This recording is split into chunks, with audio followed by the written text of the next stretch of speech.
Welcome back to Scotch and a Beer with Officer Dan. Sorry about the delay. Sometimes traveling in life gets in the way and I'm not able to A, write the script, B, film, and C, edit these videos. Many apologies, and I'll try to be better about that in the future. No promises though. In the last episode, I went over the endings of my 2012 Pro-Am season. Did I mention I got my Formula D license? I'm now a licensed professional. The stoke was really real. Kinda still is to this day. It's a crowning achievement for a lot of people, me included. Things were on the up and up, and as per usual, there had to be some bad sprinkled in to ruin the day. In this episode, I'm going to go over some of the smaller things that I did at the end of my 2012 season, as well as getting fired from my 8-year career at T-Mobile as the social media support manager. While this sucked at the time, it did end up as the catalyst for me jumping into where I am now. I would also start my 3rd season of Pro-Am, getting picked up from the Triple Crown guys from Colorado. But first, Uno Scotch and Uno Beer. Hey, if you like these videos in any way, shape, or form, please give me a subscribe. I do other content as well, how-to videos, off-road videos, camping videos. I run the gamut. It's kind of an all-in-one channel, but if you like the Scotch and a Beer series, I try to drop these every Monday. So let's start with the beer. This is a local favorite of mine, and it might be one of my favorite beers of all time. This is the Cumbre slice of Hefen, because it's a Hefeweizen. Get it? Hefen, Hefeweizen, Heaven. Oh. Anyway, clever beer. I'm into it. It also has instructions to pour. Pour 2/3 of a beer into an angled glass. Swirl the remaining yeast in the can, then pour vigorously for a full, rich head. Well, Lord knows I'm good at doing that. Let's see if I can actually make this happen. Pouring slowly. Looking good so far. 1/3. Says swirl it around and aggressively pour. I think that might be the best pour. Oh man, I think that might be the best beer I've poured on this show yet. Still one of my favorites. It's got a strong flavor of bananas and or banana bread, and for some reason in a wheat beer that tastes really good to moi. So if you get a chance to try this particular Bavarian style wheat ale, definitely do so. Highly recommended. And this will be the last Scotch that I'll probably buy pre-tariff pricing. I went over in the last episode, I have Scotches from every other region except for Campbelltown. So I made it a priority to find a Campbelltown beverage. And I got the Springbank 10-year single malt. It's free of artificial coloring and it's not chill filtered. There's literally no explanation of the flavors, aromas, nothing. So we're just gonna send it. This will be my first Campbelltown single malt.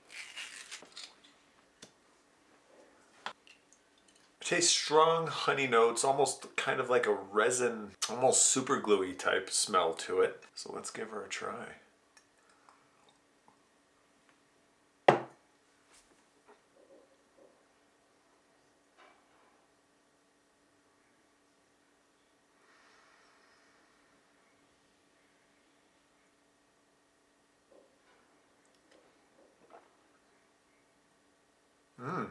So immediately upon hitting the tongue, it is sweet. It's like almost candy corn sweet. As it matures in your mouth, it does bring on a completely different set of flavors. More fruity, a little bit more bitter. I think there may be some form of caramel in there. And then on the finish, you get the full smoky flavor. So this is definitely a more peated, but still sweet Scotch. I am down with the Campbelltown. So very quickly, I'm going to go over some important tidbits at the very end of my 2012 season. Now, some of these may or may not have played into my drifting career. I just thought they were interesting little tidbits. Now, I hosted the No Coast Drift Party number 2. And this time Jim Guthrie had some special guests out. We had Justin Pollock, Matt Field, and it just so happened that my buddy Axel Mack from Germany was traveling through the United States, and his timing worked out, and we had our guest judges for No Coast Drift Party 2. Talk about some prestigious dudes. That was ultra rad. Also had Brandon Wicknick and crew come back again for the second time, and we had more drivers than the previous year, so even more stoked on that. I think we went from 16 our first year to around 30 year 2, so we almost doubled our driver population. Jaywood Media of the .com Persuasion also made this dank No Coast video, which I'll link the full thing in the description. I did some off-roading in my Jeep. I created my best-selling t-shirt still to this day, the Drifting Ruined My Life t-shirts. Went to an ugly sweater party with my dude Gavin and family. I jumped the Daily Driver, and jaywoodmedia.com snapped this epic shot. And Chelsea Denofa randomly rolled through and was like, "Hey dude, can I crash out on your couch?" And he rolled up in a Penske van, and I was like, "Are you moving?" And he was like, "No, my drift car's back there." And sure as shit, his E46 was stuffed into the back of a moving van. I wish I had pictures of this, but it definitely happened. He was on his way to XDC, Texas, and he just needed a place to stay en route. I judged a Colorado drift event called Drifttoberfest for the Triple Crown boys with a couple of other rad guys. I got to see at this event firsthand how much of a badass Mike Pollard was for taking first place. And I got to see my buddy CJ, so happy fun time bonus for Dan.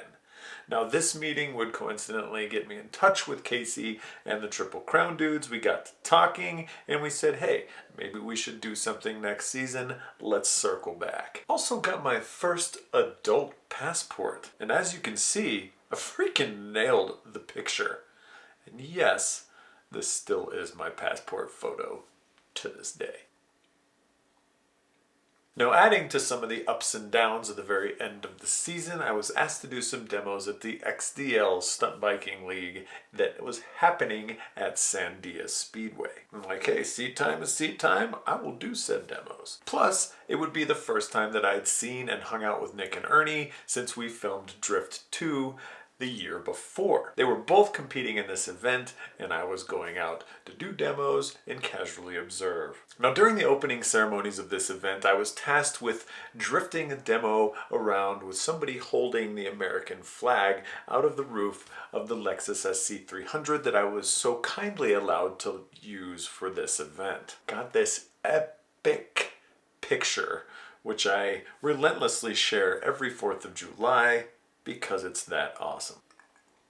Now fast forward to the halftime demos. I'm out there, I'm shredding the track, and about 1.5 laps in, the motor starts to sound a little bit funny and I basically lose power, exiting the track. We pop the hood, we look at it, we think it's just the turbo, which was a brand new Garret, so we didn't think that that was it, so it probably was the motor at this point. Now, me being all excited and wanting to get into using this car again because it was so freaking good, I inadvertently said some things that really upset the owner of the car, and I lost a friendship over this. So guys, be careful with what you say when you say it in times where you have destroyed and or damaged somebody else's property. Now, I had every intention of fixing this blunder that I did, of course not mechanically because I'm a shitty mechanic, but I would definitely replace the engine that I had blown. It was the least that I could do. I sourced a 2JZ bottom end and had it brought to No Coast for this guy that was letting me borrow his car. I was like, I'm sorry, here's a upgrade from your 1J.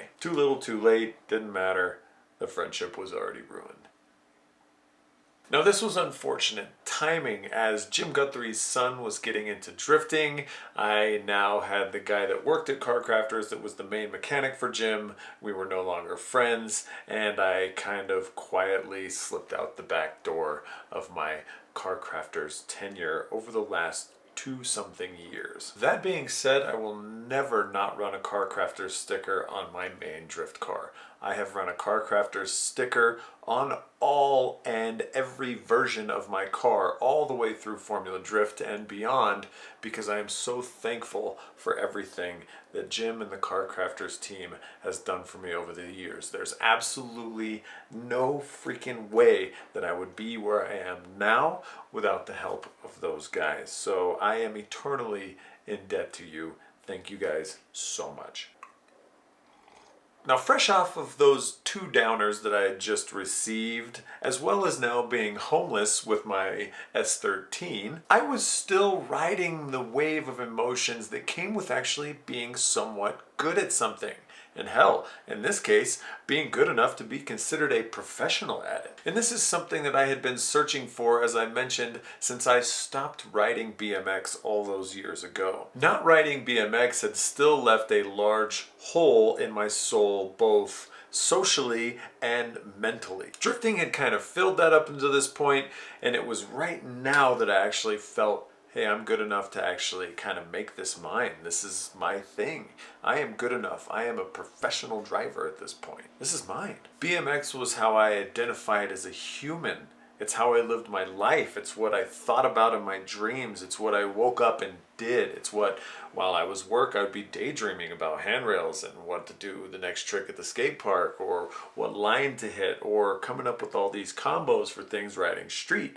It was just a huge part of my life, and without that, you just feel naked and alone. It's basically what I did every day of my life for like 15 years. I wasn't super pro, but I was good enough to get to travel and maintain and do cool shit. And to this day, every time I see a bank, every time I see a ledge, every time I see a handrail that's good, every time I see a cool street spot, in my head I'm like, that's a good line, that's a good street spot, that is an amazing handrail. And I don't even ride, but those thoughts I don't think are ever gonna go away. I'm gonna be like 70 years old and be like, man, that's a sick handrail. Hit that back in my day. Anyways, I digress.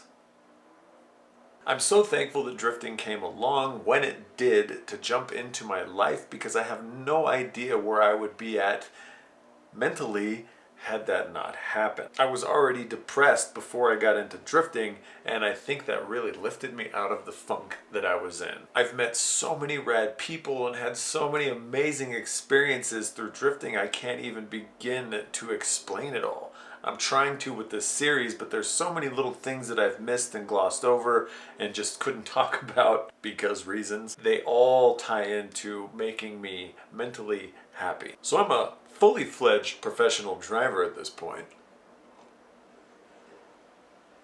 Hey, which was the goal I had back in 2009 when I was at Long Beach with Gary Lang. I said I would become a professional driver, and now I was. Goal accomplished. With the help of a ton of amazing people, I was able to get this done. Like I said, there's no way I could have done this on my own. There were so many people along the way that gave me parts, that gave me advice, that gave me setup techniques, that gave me driving techniques, that actually helped me get to events, that helped me at events. All of these things added up to me being able to reach a goal, which was only a dream at one point. But I was also slapped with reality, like, what the front door do I do next? Thankfully, but not thankfully back then, my hand was basically forced. I got fired from my 8-year career at T-Mobile around September of 2012. Literally right after the season ended, job ended.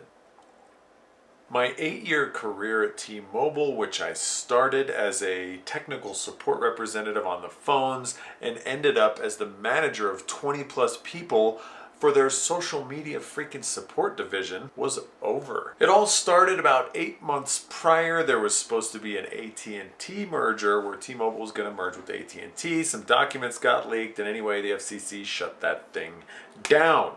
Now, before that happened, a bunch of upper management jumped ship because they didn't want to be part of AT&T. One of which was my amazing, forward-thinking senior manager. She was everything that my department needed and nothing we didn't. She was fully behind what we were doing and supported my decisions as the direct manager of my team. In an attempt to cover all of their bases and in a scramble emergency situation, they basically combined a bunch of departments underneath other senior managers, and that's where everything started to go downhill. They ended up moving my department under this lady whom I will affectionately call Satan. Now, Satan knew nothing about social media. She didn't have an Instagram. She didn't have a Facebook. She had never used any of the social platforms that we were actively responding on. Perfect person to be in a management position. Now, since Satan was in charge of this hot new department that everybody was talking about, Satan had to make a splash. Satan had to make her mark on our department to show that it was hers. Our 20 plus employees were already smashed with the 20,000 plus social interactions we were already doing a week. We couldn't really handle any more without hiring people, but I was already stopped from hiring people due to the AT&T merger happening and or not happening. So when we all flew out to Seattle, she proposed a new idea: email support. We'd gone down this road as T-Mobile before, and it was a horrible idea then. They had to pull entire call centers offline to answer the backlog of over 500,000 emails at one point. It was insane. I passionately brought these points up during this meeting, and it kind of berated her and took her down a notch, and unfortunately, the CEO of T-Mobile was at this meeting. I had no idea the repercussions that would have on Moi's career. They announced they were creating a brand new position, one step above me, who was now going to be an external hire. And I'm like, well, why wouldn't you just put me into that position? And then I realized I made this lady look bad in front of her friends. So they hired a guy with zero T-Mobile experience that was an external person and put him in a position now reigning above my team of experts. During his initial hiring, we were in another large meeting with all of the upper management of T-Mobile, and they both brought up the idea of email support once again. So now she had somebody else on her side that would actually go to bat for her. Again, I expressed my dismay. I expressed my hatred for this idea. Again, I get very passionate about the things that I'm passionate about. In the meeting, I got a little heated and said to Satan that this little idea of hers was on par with cavemen inventing the club to hit things with. Needless to say, that comment didn't go over very well, and while I was on the plane ride home back to Albuquerque from Seattle, I landed to see a smattering, hundreds of emails in all capital letters, bolded, "There is an emergency." So I started reading through them. I was like, what the shit happened? It's only been 4 hours since I left.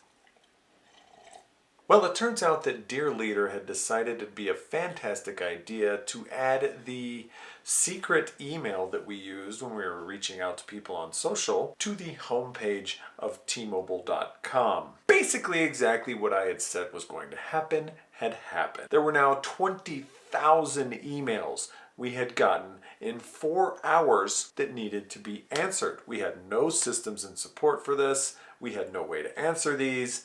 And so it became an all-hands-on-deck emergency. The best part is, they didn't take the email address down. She had to stand behind her idea that it was A1 okay. The email address ended up staying up for an entire month, racking up around 320,000 emails of backlog to be handled by my team of 22 people.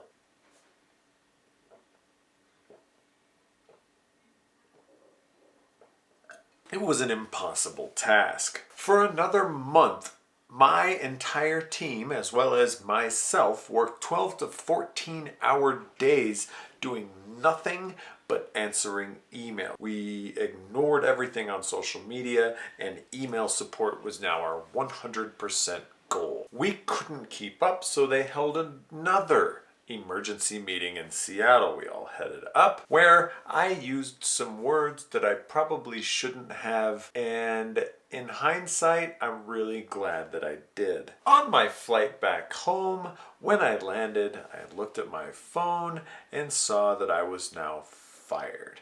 Upon going into HR the next day, they told me that it was for a lack of communication. And I feel that my communication is quite good. In fact, I think it's overly good. And it got my ass fired. And that was that. September 25th of 2012, my career of 8 years was over. I loved my job and I loved my team. I had handpicked my friends from the call center to be my core group of people that would run my social support division. And just like that, I was a free agent. You know, one who could probably become a professional driver. Who knows? Since I had a lot of free time on my hands, I reached out to the guy that invited me to that event in Colorado, Kasey King. Kasey said, "Hey, what are you doing next month? We're going to go to SEMA. Do you want to go with?" And I was like, I've never been to SEMA. This could be a pretty good opportunity for me to meet new potential sponsors, people, plus I've never been to SEMA. I met a bunch of Johnny Depps. I got to party with a bunch of people that I already knew. I got to hang out with the Corey and Dustin show once again. It was an insane time. I'd never experienced anything like that in my life, my drift career, my BMX career. SEMA was... holy shit, SEMA was. I also got lucky enough to score a meeting with Yukio from Turbo by Garret. Now, after pitching Yukio that we were filming another motorcycle versus car drift battle video, as well as Pro-Am / possibly going into Pro, Yukio accepted and on the spot said, "We will support you." Couldn't believe it. I was ecstatic. Yukio was the coolest dude in my book at this point. Still is to this very day. Yukio, I miss you. I also got to meet Scott Allinder from Grip Royal. We'd chatted a bunch on the phone beforehand. We'd emailed back and forth, and now it was solidified. At a bar in the middle of Las Vegas, he was like, "All right, we'll send you some wheels. Make stuff happen." I was like, sick, I have a steering wheel sponsor also. This has been a pretty good trip. I also got some coilovers from Fortune Auto for the Motorcycle versus Car Drift Battle 3 video, and I had a freaking blast. This was probably the best SEMA that I ever had. From the parties, to the people, to just everything about this SEMA was special to me. It was my first one. I got sponsors. I had gotten to go to crazy parties that you wouldn't get to if you were just a normal person, and I was stoked. Thanks, Kasey, for taking me out there for my first SEMA. Now, with me being jobless and having 80+ hours of vacation money now finally deposited into my account, as well as unemployment fully sending at this point, I headed out for a crazy winter all over Utah, Colorado, and Nevada. It was basically a solid month of being on mountain after mountain after mountain of snowboarding. Flying here, flying there, wherever I got fresh snow, I was on the way. It was a miniature endless winter for moi. Met cool people, drank a lot of scotch on the slopes, and just had a relaxing time snowboarding all winter long. It cleared my head and I returned to Albuquerque with some fresh thoughts on what I needed to do with my damn life. At this point I could chill, as I'd saved up a bunch of money over the years, get a new job, giving up on the dream of becoming a professional driver, or try and make that dream of becoming a professional driver happen. I chose choice C, become a pro driver. Got a hold of my buddy Andy again, since I no longer had car crafters, and Andy fabbed me up the rest of the stuff that needed to happen for my Black S13. He made the sickest V-mount front end that you have ever seen, and I don't think the car had ever stayed as cool as it did. I also headed over to my local shop that I'd dealt a bunch with in the past, Motiva Performance, and pitched them for A, Drift 3, and B, doing Pro-Am with the possibility of doing Pro in 2014. Motiva accepted. I was super stoked. I was going to get the S13 finished. So once Andy had finished up all of the fabrication stuff, brought the car over to Motiva, where my newfound friends Scottie and Ben would work on the car with me night after night after night to try to get it ready for the first round of Pro-Am. They dialed a ton of things in on the car, got it running. Scottie got it tuned expertly, and it was making a decent amount of horsepower. I think at that point we were at around 400. I think it made 393 or something like that, which was really damn good. Only thing that we didn't get to do was make a bash bar for the front end, so the bumper was just haphazardly zip tied on. What we did have time for, however, was making this dank Harlem Shake video. Con los terroristas.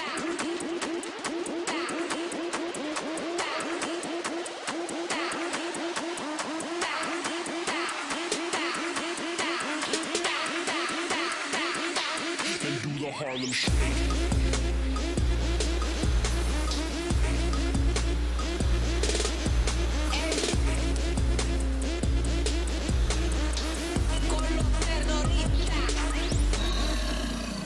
Sick.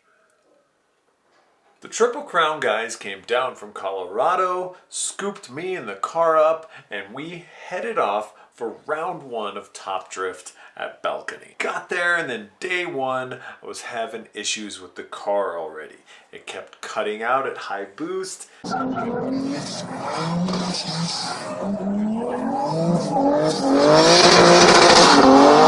And it just wouldn't run like it did when it was in Albuquerque. We couldn't figure out why.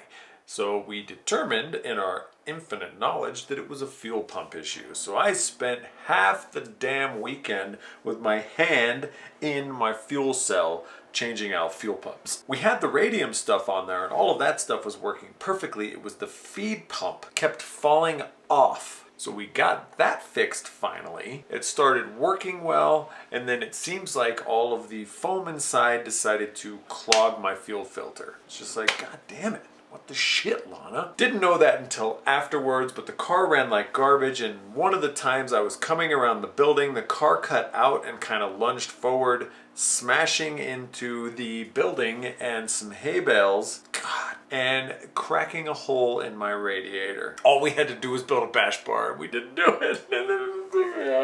Anyway, didn't matter. I already had my license. Everything's cool. I was done for the weekend, but it was still fun. I watched everybody compete. And I got to sling whiskey garage gear for the first time out of state. This is where I would meet Frederic Aasbo for the first time. Frederic Aasbo actually bought a shirt from me. Now, keep in mind at this point that Frederic Aasbo was my favorite driver. I had watched videos of him in Chucky, the Supra, and he was slaying in Formula D. I was just like, he's actually talking to me, we're hanging out. He bought a t-shirt, I tried to give it to him, and he wouldn't take that shirt for free. He paid the man! Thank you, Aasbo, for being an amazing human being. And that jawline. Anyway, we got to talking and I said, hey, I'm going to be out here for the rest of the week. We're staying here until we have to head to Vegas Drift, so we should catch dinner some point. He said, all right, yeah, let's try to make that happen. Sick. I had no job, I had nothing to do, so why not? Now the Triple Crown guys and I headed down to Venice Beach where we stayed for the week. We did some longboarding, we walked up and down Venice. It was an awesome time. This was my first time actually getting to hang out in California other than being in Lancaster, which is just like Albuquerque. So I got the full California experience. There were beaches, there were bumps on rollerblades, there was a sunset, there were palm trees. It was amazing. Now Kasey and I got dropped off at Redondo Beach to go meet up with Frederic Aasbo and Chris Licup for some dinner, which was rad. Getting to hang out with an FD driver, getting to hang out with a fellow Pro-Am driver, it was a good night.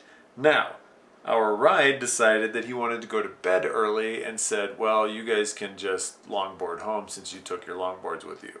Because we were going to longboard around out there, but we stayed at dinner for a lot longer than we thought we were going to. So we longboarded from Redondo to Venice, which if you don't skate and or don't longboard often, it's a really long distance. Needless to say, my calves were destroyed, but we made it back to Venice. So we left a day early to go to Vegas for Vegas Drift Round 1 as well, and we stopped by the Get Nuts lab. I had to weld my radiator just a little bit, we filled it up, and we got to do some testing. So I actually got to drive at the Get Nuts lab before it became defunct. So super stoked to have gotten to do that, saw it in the Keep Drifting Fun video, and always wanted to drive there. I thought it was a really, really cool area. Got to hang out with Garret and Forrest from Get Nuts. That was also rad. They're awesome people. And thank you for letting us shred your lot for a little bit. Now, fast forward to Vegas Drift, where I would unknowingly have a short weekend as well. I did not win the event, but I absolutely 100,000% won the media for that day. First things first, this was the first time I had hood pins on my car. The Lexus didn't have hood pins. You just shut the hood and everything was good. Well, now I have hood pins on the S13, and I think my second or third lap out, I lost my hood.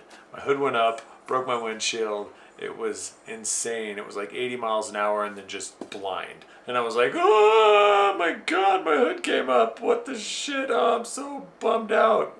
I can't believe this actually happened. God, that's a good scotch. So, lesson learned. Always put your hood pins in. Double check them shits. Triple check them shits. Because it happens. It's now happened to me twice in my 12-year, 13, 14-year plus career. Anyway, whatever. That wasn't even what got me media coverage. This would be the event that I broke a tie rod on entry, kicked in, and then straightened out at like 65, 70 miles an hour and went sailing off of a rumble strip. Let me show you these pictures. I sent my S13 into orbit, launching at least 4 feet in the air, and luckily getting captured by multiple angles from multiple photographers. It also sparked many memes and reposts about the action that had transpired. I actually had time in the air to be like, I should probably throw a Slayer out the window because it would be ultra dramatic, but if I throw a Slayer out the window, I'm gonna land and it's gonna really hurt my armpit when I land. So I didn't. So I kept my hands on the wheel, I landed for re-entry, and everything was over. It was a really big jump. Now I was also headed right towards the press box. There was one photographer in there and he snapped this amazing picture of me coming in all pigeon-toed. Now, I landed and it seemed like the car was okay. Everything was still running, it wasn't overheating, there wasn't any fluid leaking out. I turned to the photographer guy and I was like, hey dude, is anything leaking? And he was like, no, I think you're good. So the tow guy comes over and we're not allowed to get out of the car, period, whatsoever, for any reason. And I'm like, hey dude, can you hook it up to the tow strap? And if you can't find the tow strap, please hook it up to the strut tower bar. Now, I don't think homeboy understood the difference between a strut tower bar and a radiator support because he hooked it up to my radiator support. Thing on, he started to go and it literally ripped the entire front end off of my car. I no longer had a V mount, I had some sort of M mount where the radiator had split. It was now pissing all of its coolant out. All of the tabs were broken on my intercooler and I'm just inside the car looking through the little crack in the hood like, what just happened? I think I'm done. That's it. I cannot fix this. I don't have the resources. Anyway, we got it back to the pits. I determined that I had bent the control arm a little bit, which was fixable because I had spares, and I had a coilover that was bent. And it was fixable because I had a brand new set of Fortune Autos that I could put on at any moment. But what was keeping me out was the fact that my radiator was now bent and destroyed, and I had no way to remount everything because all the mounting points were destroyed. I was done for the weekend. I watched the rest of the event, which was really, really awesome because Vegas Drift rarely gets to do the road course, and this was one of those rare events. So it was awesome to watch the competition, and I was really sad that I didn't get to compete anymore. And that is where I'm going to end this video. I have a ton more to talk about in the next video. I'm going to go over the filming of Motorcycle vs. Car Drift Battle 3, which was a huge shit show. I'm also going to inadvertently become Danny George's spotter for the 2013 season, which is the best thing you could do if you ever wanted to go into pro driving. And everything about my post-jump 2013 season.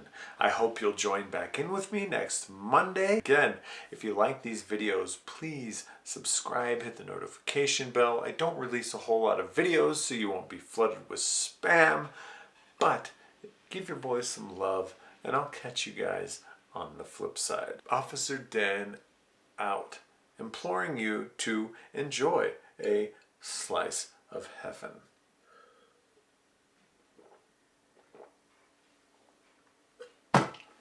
Ow. Peace.